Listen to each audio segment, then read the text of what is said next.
Flossie.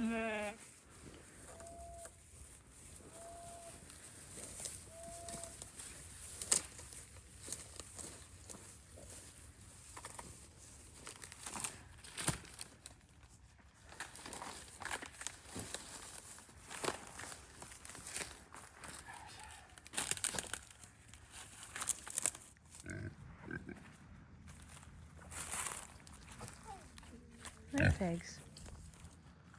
Welcome back, everyone. January was interesting with our annual polar vortex. Now that the news channels name all kinds of weather, it gets more hype. Kentucky isn't known for really dramatic winter weather, but the last few years we have gotten at least one good cold, snowy snap, and the media tells us it's because of a polar vortex bringing icy air from Russia over the North Pole and into Kentucky. Whatever the reason, we have to make sure all our animals are prepared before it hits and have to take some steps to ensure that we can take care of them while the ice and snow sticks around. Typically, that means making sure the barns are in good working order, that the doors and roofs will provide adequate shelter. We also move the animals from the pastures back into the barnyards and move their waters to where we can get to them easier. We also make sure we have plenty of hay to feed them. Up. Come on, up. Up. Up. Up. Up. Up. Up. We try to leave the animals out on pasture for as much of the year as possible, even if we have to feed hay. This keeps the manure out on the fields where it can fertilize them, and it helps keep the sheep's hooves healthier. And if the weather is just going to be snow, we'll leave them out, or if temperatures are just going to drop but the weather stays dry, we'll leave them out on pasture. Sheep can be cold, sheep can be wet, and sheep can handle wind. They just can't handle all three at once. If their fleeces get wet to the skin, they can get chilled. And when they get chilled, that's when issues like pneumonia can set in. So even though our sheep far prefer being out on pasture, we'll bring them into barn lots so they have the option of windbreak and shelter. This has helped us avoid illnesses such as pneumonia for the most part. It also gives us the opportunity to do more in-depth health checks when they are in the barn lots, as we have better infrastructure for health management in the barns. Nat is of the age where he wants to be involved in everything, so he's already begun learning how to feed and water our sheep, and he loved learning about hoof care. Watch out, Nat. Come on, Eagle. Good girl. No, you don't come in. She just comes out.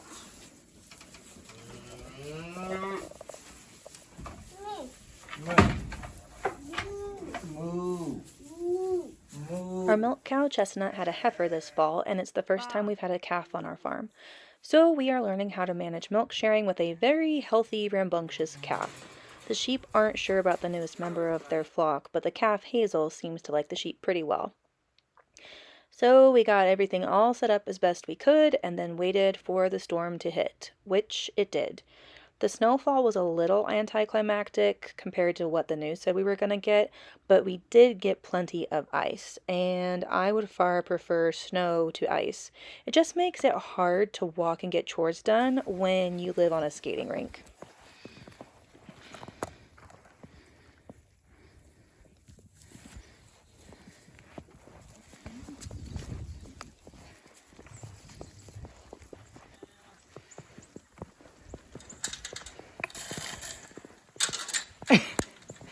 Sally, you really look like your Icelandic roots right now.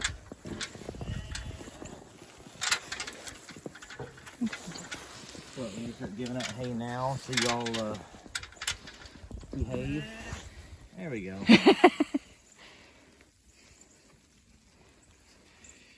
Luna, you know that insulates you, right? Hi, pretty girl. Just cramps my style. What do you think of Hazelnut, Sally? Dang, look how insulated her fleece is. I know. You have snow accumulation, girl. And this has only been going on for an hour, Yeah. maybe.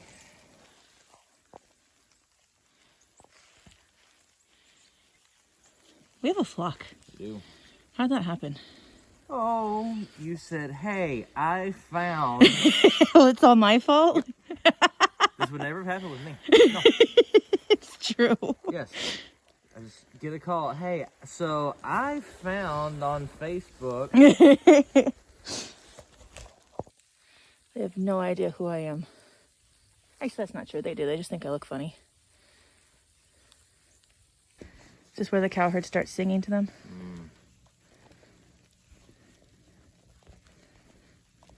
There's a good girl.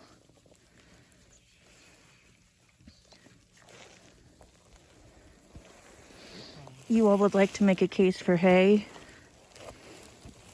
Hi. Hello.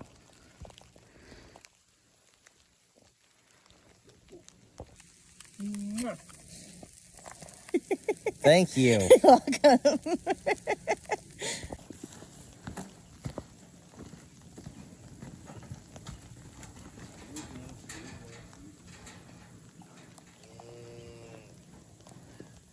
They'll come around, don't worry.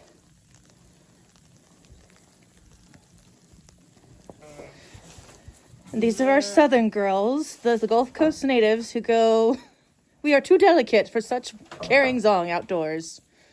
We shall stay in the barn, what is nice and warm and dry." As opposed to the Icelandic heritage ones who are going, "We were built for this."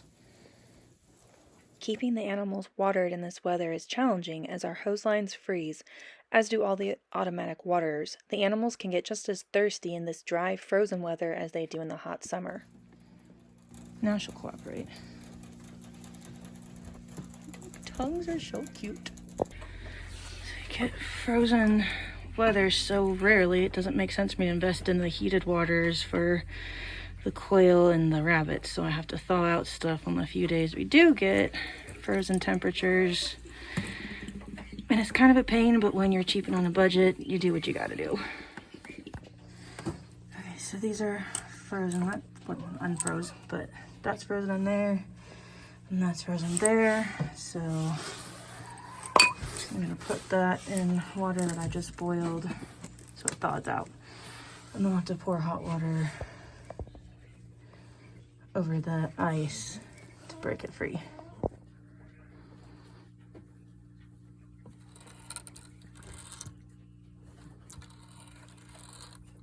Come on, break free ice. Guess that's good enough. And then Kyle pointed out, don't fill it all the way up. Oh, this one is so gross, I need to clean it. Don't fill it all the way up because as it freezes, the water will expand as it turns into ice and can crack these bottles, which, you know, is inconvenient. You don't always have to worry about not filling it up all the way because depending how thirsty your animals are, they may drink it down, but it's still a good idea to leave some. You can see Rupert a little bit better. These are our multi-level rabbit cages, which I have kind of mixed feelings about. Kyle built them, and they were designed so you can collect the poop more easily for your garden. So you definitely can collect the poop, but you really have to clean them out consistently, otherwise it gets nasty really quick. I kind of prefer this setup because it just falls through and I only have to clean this cage every couple of weeks because it will, with the Angoras, get kind of gummed up there on the bottom. And then with the quail, I poured boiling water on top here to melt the ice. And then I have to pour the hot water in spout area so that it melts the little pipe thing and it will release water for the quail again. So if I get too many more freezing days, I'll switch to dishes, but in the meantime, it's just a little bit faster for me to pour hot water over this, and then the quail have their water set up that they're used to, and they're not splashing water all over their cage, which desperately needs cleaned out. This fall, our entire duck flock and most of our chickens were killed by what we think was a weasel. We had been talking about switching to quail for a while, as they are an egg-producing animal that would be simpler for Nat and I to care for, and that would lessen Kyle's daily workload. While quail are exponentially smaller birds than chickens and need different housing infrastructure, they have a much higher feed-to-protein ratio than chickens, meaning we actually spend less on feed for the quail to get the same amount of egg volume. That being said, it takes about 3 quail eggs to 1 chicken egg. The shell is thinner than a chicken egg, but the membrane that separates the egg white from the shell is thicker, so learning how to open the eggs has proven to be a little bit of a learning curve. Once you get them open, they are delicious. They are creamier than chicken eggs and have an even white to yolk ratio, whereas chicken eggs have more white than yolk. They are also higher in nutrients and can be tolerated by folks with food sensitivities. This is important to us because Kyle has been struggling with long COVID for a few years now and has been unable to eat a lot of foods. We are very optimistic that we'll be able to reintroduce eggs into his diet again with the quail eggs. Nat absolutely loves the baby eggs, as he calls them, and he will eat a dozen in one sitting. I love them too in all forms, and you can cook them just like chicken eggs.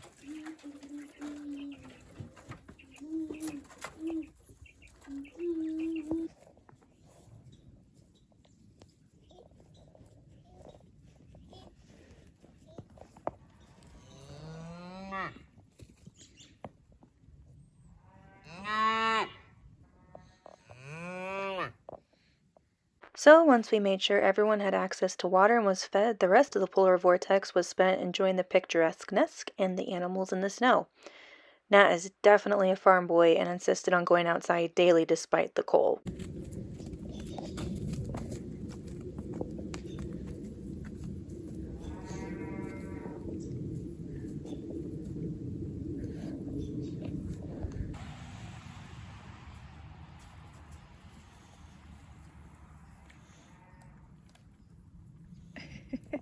Look, Arwen's saying let's play.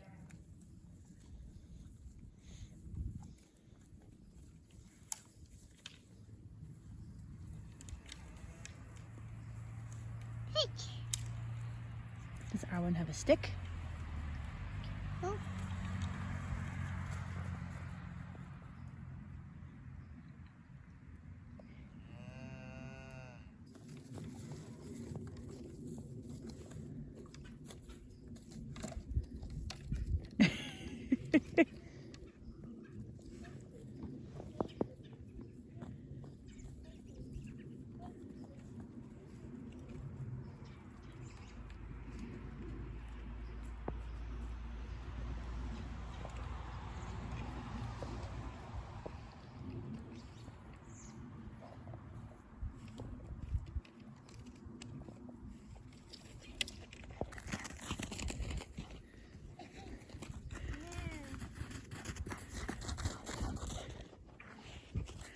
Good job.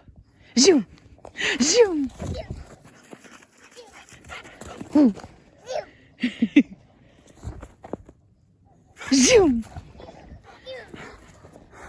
Zoom.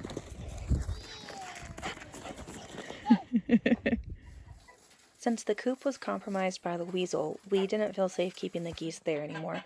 And to be honest, they didn't really want to go back to the coop. Since the quail were already on the back porch and the rabbits are just off our back porch, it just made sense to put the geese on the back porch too.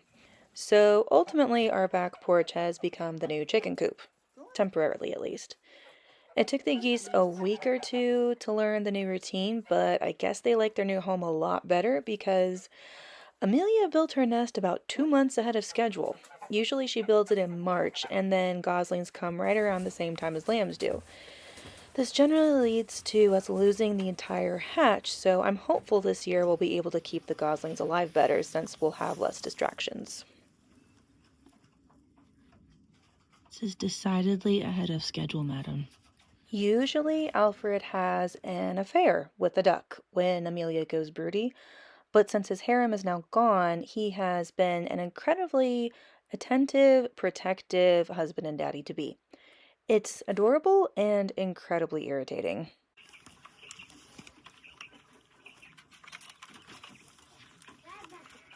Baba.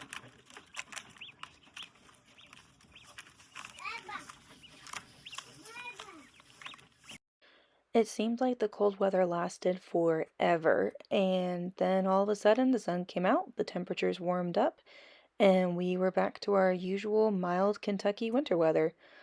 All of the animals came through with flying colors, and we really didn't have any issues. Just a few hiccups with, for example, the hoses freezing, and so Kyle had to lug 5-gallon buckets to water the 4-legged animals. But other than that, everything went fine.